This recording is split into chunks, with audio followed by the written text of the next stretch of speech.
Lapis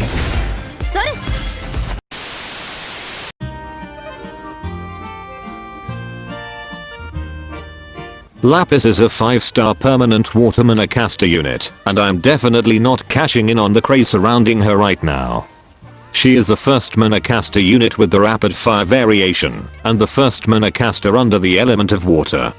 As a rapid fire Monocaster, her attack patterns are similar to standard Monocasters apart from her force strikes. Her kit is also pretty interesting, with emphasis on dispelling and gaining buffs. Let's dive into further detail.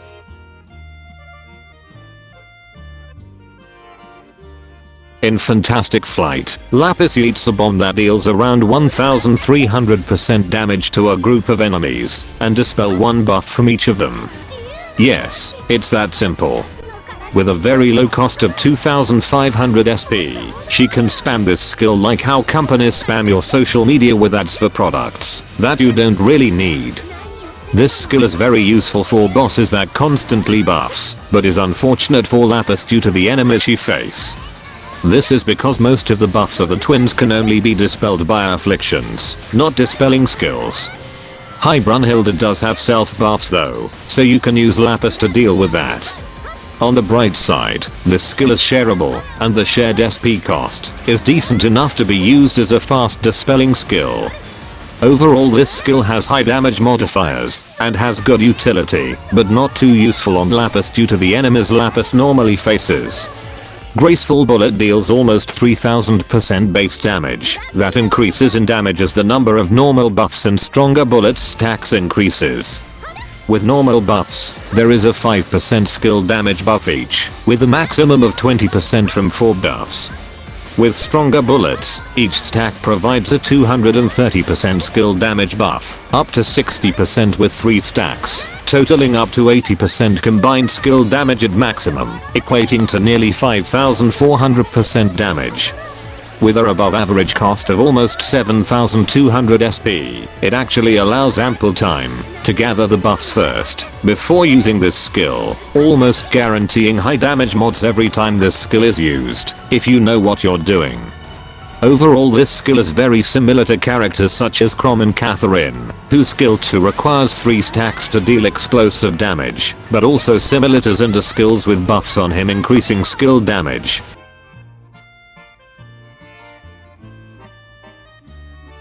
Gauge Accelerator on Lapis is pretty good to wreck the overdrive bar on enemies, as she has a naturally high attack rate. Above 10 hits equals flame resistance is as common as a certain virus at this point, and is not very useful to most, though she can trigger it pretty constantly. Similar to Elia, she has unique abilities, 2 to be exact, rather than 3 from Elia.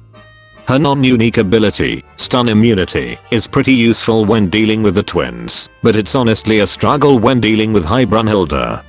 Modus Operandi grants a 30-second 5% water resistance debuff to enemies that had buffs dispelled, as well as providing a stack of Stronger Bullets.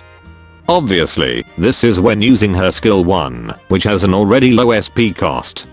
Again, with enemies that can't be dispelled, this ability is totally useless, but for enemies that can be dispelled, it is a decent ability to have. Her last ability, Blossoming Rose, is basically another way to get the Stronger Bullets stack by granting 1 stack for every 30 hit combo. This is also accompanied by a 4% crit rate buff, which can also stack 3 times. Overall, this ability overcomes the limitations of her first ability and works well with Lapis due to her high attack rate.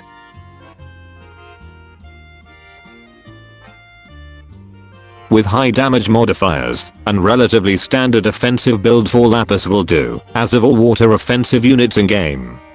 For dragons, Siren would be my first pick as Lapis's skill damage is quite high. My second pick would be Rebirth Poseidon due to his high strength buffs. Alternatives include Leviathan, Dragon Eugene and the Twin Rabbits. For weapons, the Agito Monocaster would do, especially with the abilities that come with the refinement that has combo time and HP recovery, where the former works well with her kit and her Blossoming Rose ability. As usual, the Chimeratech and High Mercury ones are applicable, but I'm biased towards the High Mercury Manacaster because it looks awesome and is a bit easier to obtain than the Agito variant. For imprints, these are the ones that I believe will work well on her, including the new crit rate print exclusive to Manacasters.